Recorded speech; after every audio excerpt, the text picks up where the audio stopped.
Welcome back. You're watching a total solar eclipse on time and date.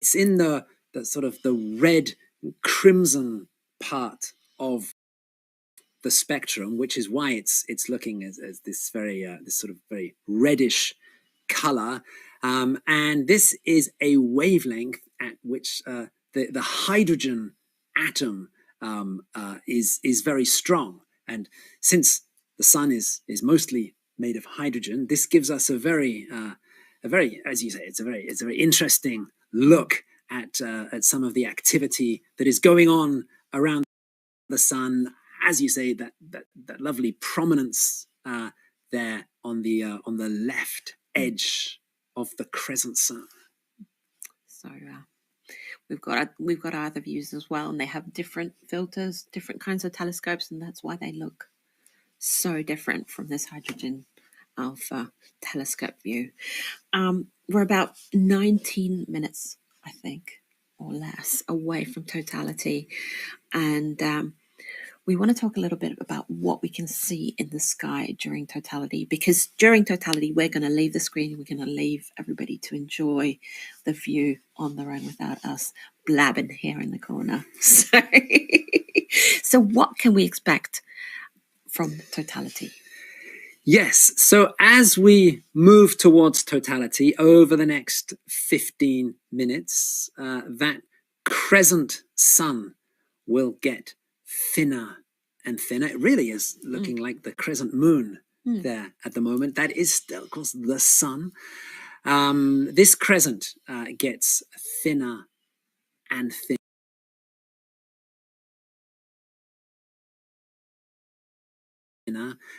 On the ground in Exmouth, things will start to become darker as more and more of the sun is eaten away, until in the final moments before totality, around the edge of the sun, we start to get our very first view of the solar corona.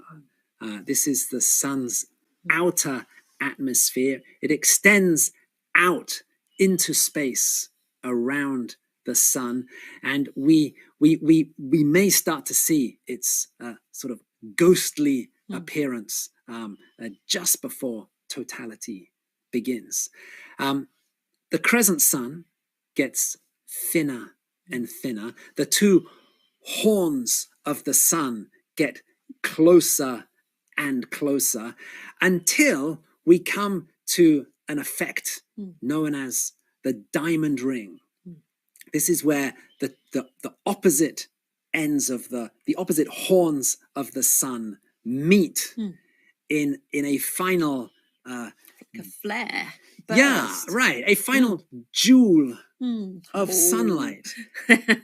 And coupled with the solar corona, which is now starting to appear around the edge of the moon, it really gives the impression of a jewel set in a ring.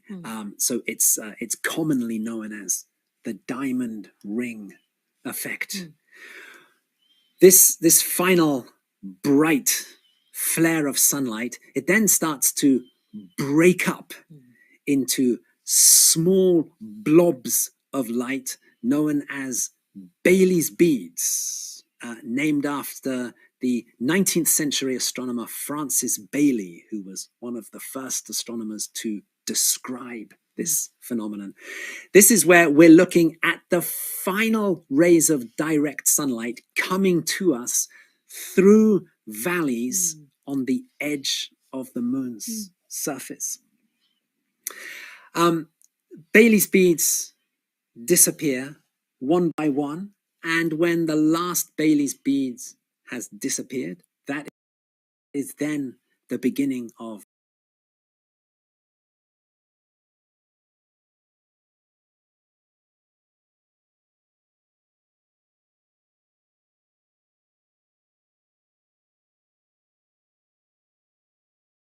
totality. At this time, we might also catch a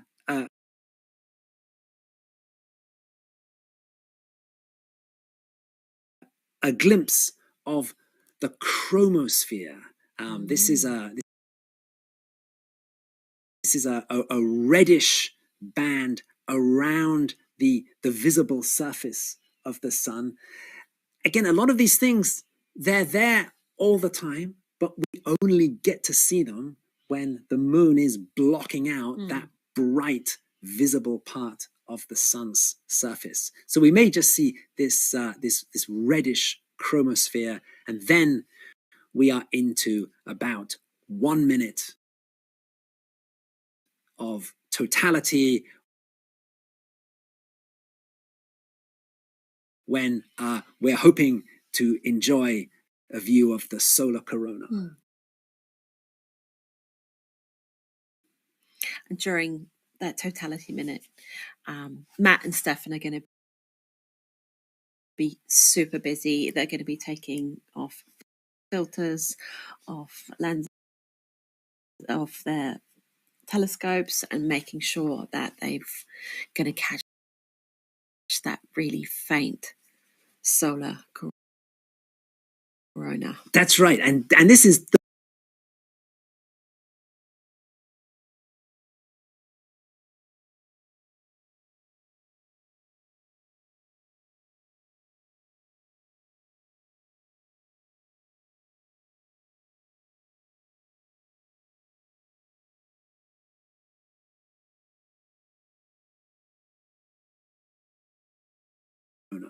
And if you're on the ground there and you're enjoying the solar eclipse, you might notice that the birds are going to go a bit crazy in the sky. They're going to think that it's nighttime.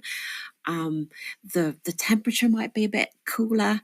It all feels very surreal. I remember from my one experience of seeing a solar eclipse, total solar eclipse. I'm going to see many more. So for those on the ground, this is a special moment, but they have to keep those eclipse glasses on. Right. We talked earlier about the importance of not looking directly at the sun without proper eye protection. Proper eye protection means certified eclipse glasses from a reliable source. This still applies right through the partial stage of the eclipse. It applies right through the diamond ring effect and Baily's beads. This is still part of the partial stage of the eclipse. It is only when the final one of Baily's beads has disappeared, that's when totality starts. That's when you can take them off. That's when it's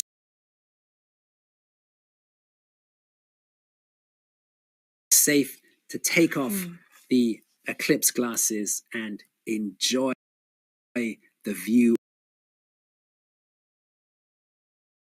1 minute. It's about 58 seconds. Eclipse glasses have to go back on before the end of totality, before we get the same effects happening after totality. We see Baily's beads, we see the diamond ring, we see the crescent sun re-emerging. Eclipse glasses have to go back on before those effects start. So it is only a handful of seconds that we can remove eclipse glasses and enjoy the view of the solar corona. So stay put if you're not on the ground out and having this fabulous experience, and stay put here. We're going to leave you and so you can enjoy the whole build up to totality and totality itself. And we're going to try to show it from several different angles. So we're excited about that, and stay put because we'll be back after totality is finished, and we've got a lot more of show to go through.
Wow, that was a total solar eclipse, and it went about.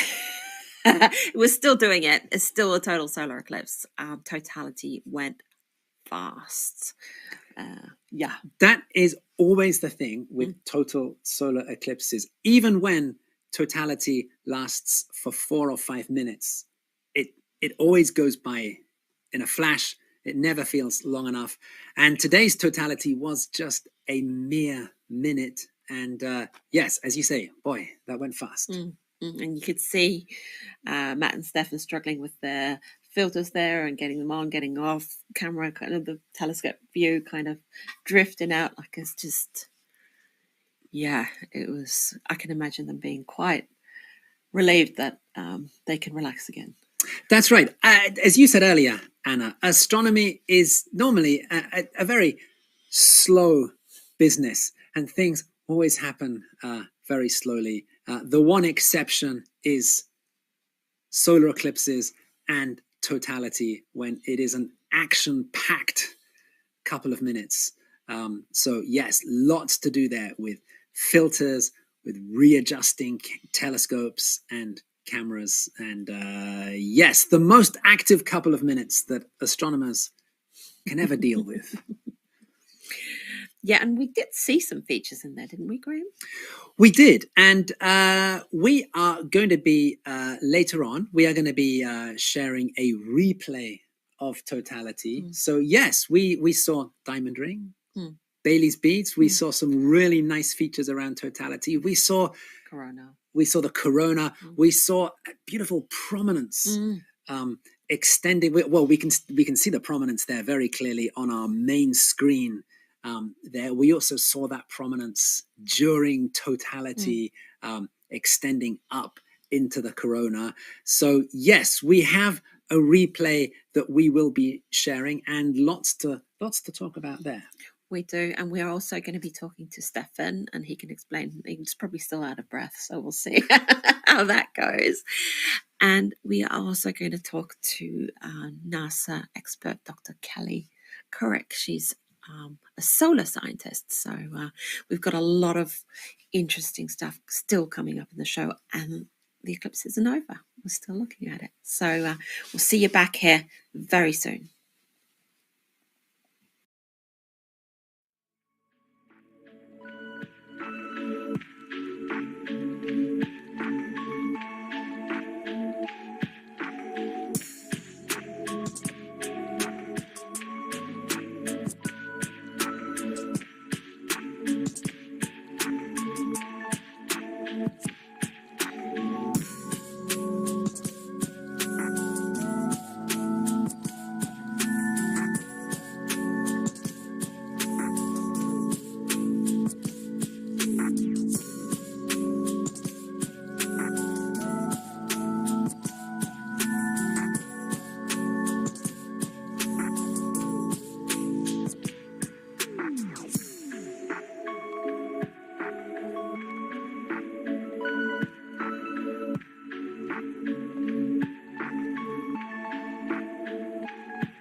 You're watching a total solar eclipse here on Time and Date, and we've just had totality. I say just, it's 20 minutes ago, but we're working crazily. In the background here, we've got a hold of Stefan Torsen, our chief eclipse chaser here at Time and Date, and he's on the ground in Exmouth, Western Australia. So let's see if we can get him up if his mobile phone isn't too choppy. Hello. There he is. Hi, Stefan. How was it? What was totality like for you? I got on kind of saying to everyone that they should look at the event and not look at the cameras and that kind of thing. And I didn't get so much time to actually watch it myself because I was watching everything else. But I got like two times 5 seconds, which I kind of looked for the things I knew I was looking for. So it was a great experience. And of course, it got dark. And there's also a lot of things happening the 5-10 minutes before. And especially the last few minutes are kind of exciting when it kind of gets really dark or very close to dark. So yeah, so it's an amazing event. Everyone was kind of happy because we had kind of some bit of windy early morning, and there was quite a bit of cloud this morning as well. So it's a bit like we hope to just get away, and it's super clear and nice at the moment. And did the temperature cool down? Did you feel like it got a bit cooler? Yeah, I had on my list to bring a temperature to measure temperature, but I forgot that part. So but it definitely got cooler. But not still in the t-shirt. That's fine. But it definitely got cooler. Yeah. But especially not necessarily the eclipse itself, but the 10 minutes, 20 minutes before, and still it's kind of a bit cooler. Huh. And how was the hectic experience with the telescopes? There's always this filters off. You take filters off about 20 seconds before, but then one of the telescopes got a bit moved, so it kind of lost a bit of the sides. Then it's quickly get it back again. So that adds a bit to the kind of hectic environment because it's but it's kind of that minute just like felt like 10 seconds. It just went so quickly. Yeah, and Stefan, we know that you're all still busy there because we still have this partial eclipse to go. We've been having a couple of questions in from viewers to this show asking about the different suns that we're looking at. The main image that we're looking on our screen at the moment, this is a very overexposed sun. This is a deliberate thing to bring out the prominences.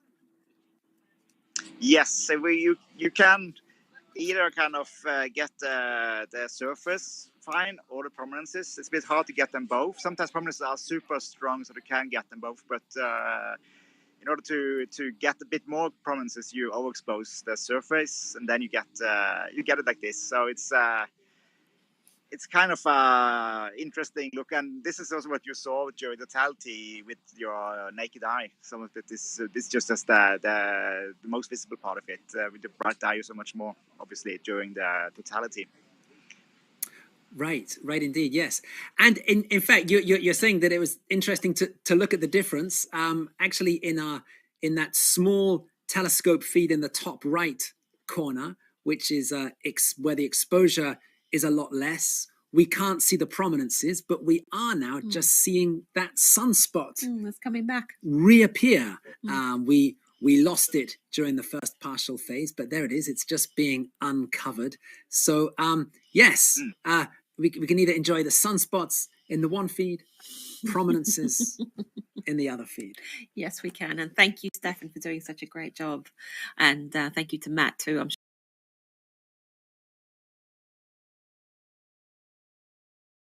sure he's busy behind the scenes. And if people stay tuned, we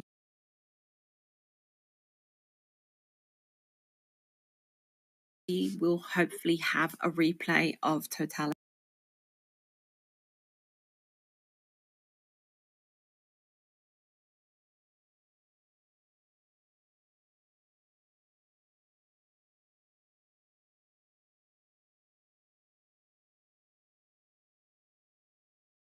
soon.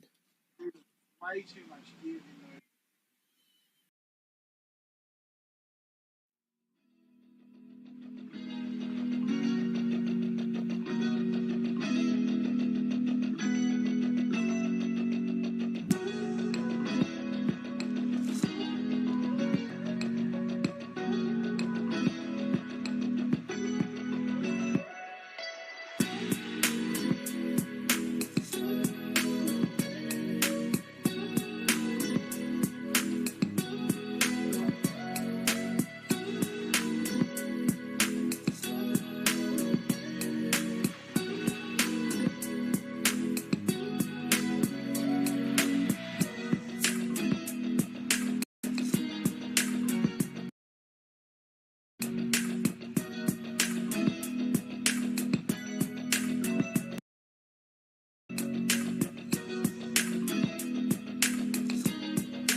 Welcome back to Time and Date. We have been watching a total solar eclipse live from Western Australia.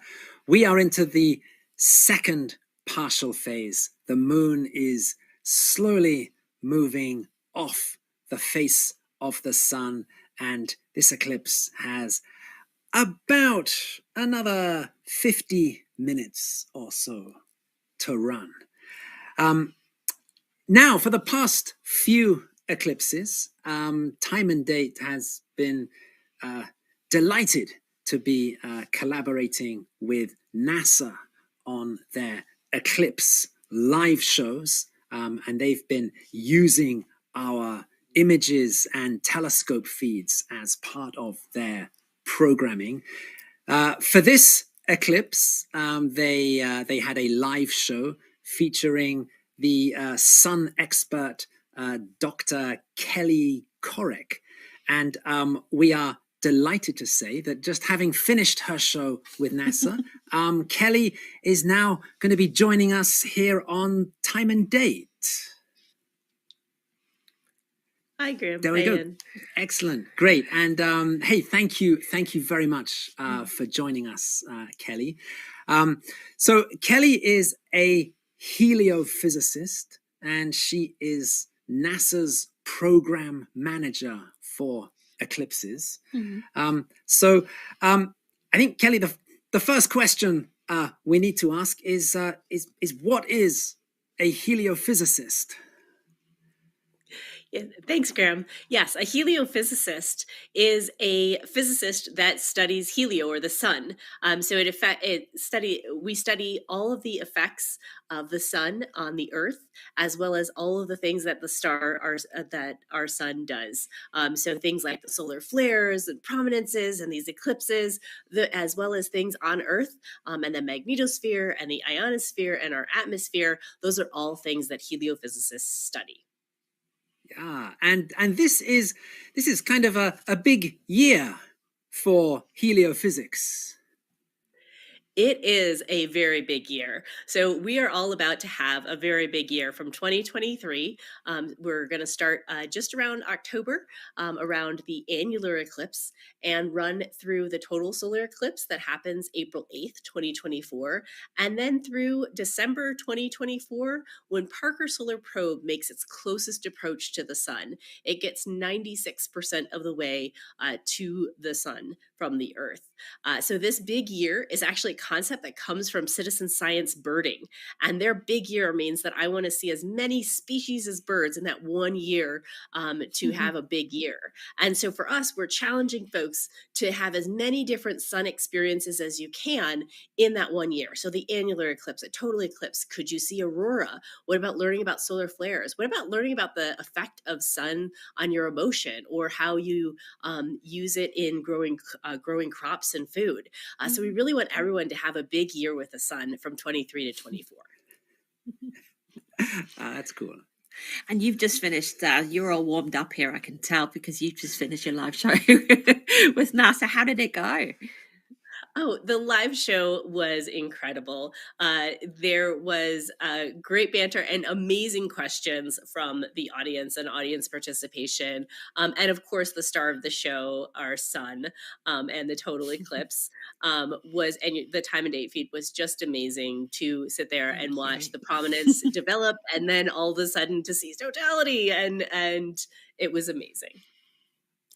That's nice to hear. We've worked hard for those images. And what was your favorite question? What was one of the exciting questions that you got?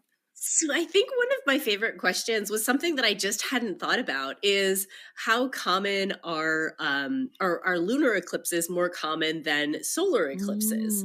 And, I hadn't thought about it. But it was great to also be able to then have a phone a friend. We had some other colleagues in the background making sure that we could have some fact checks there, because my sense was that, it does seem like there was more, lunar eclipses, or you hear about more people being able to see them. And they were able to get some information about the fact that, yes, actually there's more likelihood to see it because a larger swath of the Earth can see a lunar eclipse, but they actually happen happen just about the same amount as a solar eclipse and normally happen in pairs about either 2 weeks before or 2 weeks after a solar eclipse. So it was just a very interesting question to also test my, sensibilities of like, oh, how do I figure this out? And sometimes, even a scientist needs to phone a friend to be like, hey, you know the answer? Oh, this is true. Excellent stuff. Yeah, well, we've been enjoying some great images today. We've had sunspots, prominences, the corona. So much to see. Was there a particular highlight for you today, Kelly? Definitely. I think there was that little prominence in the lower left-hand corner of the feed that stuck out early as the moon made contact and was there the entire time. And then once you got to totality, you kind of saw all the things that were around it, that it was sticking out there, but there were so many other things around it that were also dancing and moving, and all this plasma and gas is constantly moving on the sun. And to see that was just was my favorite part. It was the part I was rooting for. Yeah, we were enjoying that bit too. At one point, it looked like it was just flying in thin air, that prominence on the feed. Definitely. And yeah, you were mentioning 2023, 2024, big year for the sun. We've got 2 massive eclipses coming up. There's an annular solar eclipse going across the US in October, and then another one in less than a year from now in April, a total solar eclipse there going across the US. So what are NASA's plans for these eclipses? NASA has a lot of plans for both eclipses, and priority is is our number one priority. So safety is our number one priority. And our what our main message is about having the safe viewing ability. So you need glasses for the entire time for the solar eclipse, or an indirect viewing method, meaning your back is to the sun and you're looking at either a colander or a pinhole or a serial box. There's a lot of different ways to make some pinholes in order to view it indirectly. And so for the annular safety at all times. And then during the total, we want you to keep your glasses on except for totality. And then we want you to experience that corona, that amazing time, especially as we get to solar maximum. There was so much activity and so many different things that popped up as we got to totality. And it should be even more active in the next year. So it'll be really interesting to see that. Other priorities that NASA has is really broadening participation, is that letting everyone know that they belong here, belong to learning about the sun, belonging in science, belonging to these amazing experiences. And you don't have to be a full-fledged PhD scientist to appreciate this and to really belong in it. So we really want to broaden that participation. We will be doing a lot of science here too. There was a kite experiment that was flown in Australia that we're anxiously looking for the data from, and we're hoping to do other science experiments in 23 and 24, like launching a rocket to test the ionosphere, a layer of the atmosphere of the Earth, and how it reacts to eclipses. So we're going to send off a couple of those 3 rockets into each eclipse to study that. Wow. So lots of science, lots of fun and interesting things. We're also engaging the public in terms of places to view and educational outreach activities. There are things like ballooning events, citizen science projects folks can get involved in, like eclipse soundscapes. There's a lot of different things that NASA's planning for these 2 eclipses. Oh, it all sounds really exciting. I want to be a part of one of these experiences. Well, we're going to be in the US for it, so maybe we can catch up. Thank you so much, Kelly, for joining us here on the show. It's been a pleasure having you, and you get to go to bed now. Thank you so much. It is my pleasure. Thank you so much for having me. Thank you. And we're already deep into planning for our annular solar eclipse in October. We are going to Roswell, New Mexico to be live streaming that. And for that one, we're going to be on the ground. So we're excited about that, aren't we, Graham? Go to timeanddate.live. There's loads more info there about this eclipse, other eclipses, behind the scenes, all the fun stuff happening on social media. So go there and check it out. But we still have a little bit of Eclipse left. So we're going to be here for a while more. And we'll see you soon.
Welcome back. I'm Anna Buckle. This is Graham Jones. We're still watching a total solar eclipse, but we're inching towards the end of it. The moon's disk is moving off the surface of the sun, and we have a replay. We're very excited about this. It's the MIT NASA Eclipse Expeditions feed that we're just going to show you from start to finish, and we will talk you through it. So, okay, Gustav, you can start it now so we can see what it looks like. Oh, and there you have it. That's already there, the diamond ring effect, right? Yeah, so this is as now we're just moments away from totality here. The filter has come off the telescope, so the bit of the crescent sun that is still visible is super bright there. We're starting to see the solar corona around the edge of the moon, and this is heading towards the diamond ring effect. We've sort of got this ring around the moon of the solar corona, and that final bit of the visible sun is shining like a jewel. We move swiftly from the diamond ring into Bailey's beads. That bright jewel starts to break up into blobs, and as the final one of those blobs disappears, this is now the start of totality. Now the full splendor of the solar corona comes into view. We can still see those wonderful prominences in the sort of the top right edge of the sun, and this is 1 minute of totality. And it looks pretty amazing. And when we were in Argentina, the corona looked a bit more stretched out, like wings, but this one was a bit rounder, wasn't it? Right. The shape of the solar corona does change over the course of an 11-year solar cycle. The totality we saw in 2019 in Argentina was near solar minimum, and the solar corona was rather stretched out like wings. Today, it's a lot more symmetrical. It's a lot rounder. That's our minute done. We are coming back to Bailey's beads, these blobs of light appearing in that bottom right corner, and they're now merging together to again form this jewel of light, the diamond ring with the solar corona around the edge of the moon there. Now the bright crescent sun comes back. The solar corona disappears. That's the last time we'll see the solar corona from Earth until the next total solar eclipse. April 8th, 2024. April the 8th next year. That's correct. So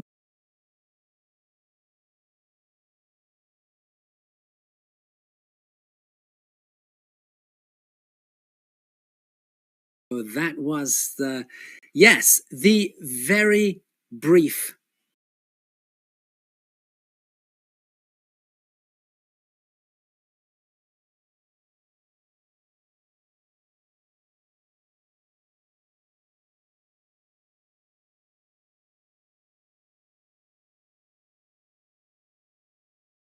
one minute of totality of this April 20th, 2023 total solar eclipse. Because next year it's going to be much longer, the totality, right? That's right. So next year we're up to over 4 minutes of totality. That's one of the reasons for that is that the moon is closer to the Earth, bigger in the sky, and can cover the sun for longer. There you go. And we've moved into this zoomed in image of the sun. We've got some sunspots, we've got some prominences, so we're really getting to study them here. That's right. This is a great shot here, showing a partially eclipsed sun with those sunspot features in the center, and some nice prominences around the edge of the sun's disk. And Pac-Man eating us in the corner there. Exactly. And that's it from us for now. We will be back very soon. Check out timeanddate.live for more information about eclipses and about this eclipse and other interesting pictures behind the scenes, all the fun stuff you can find there. And we will see you soon.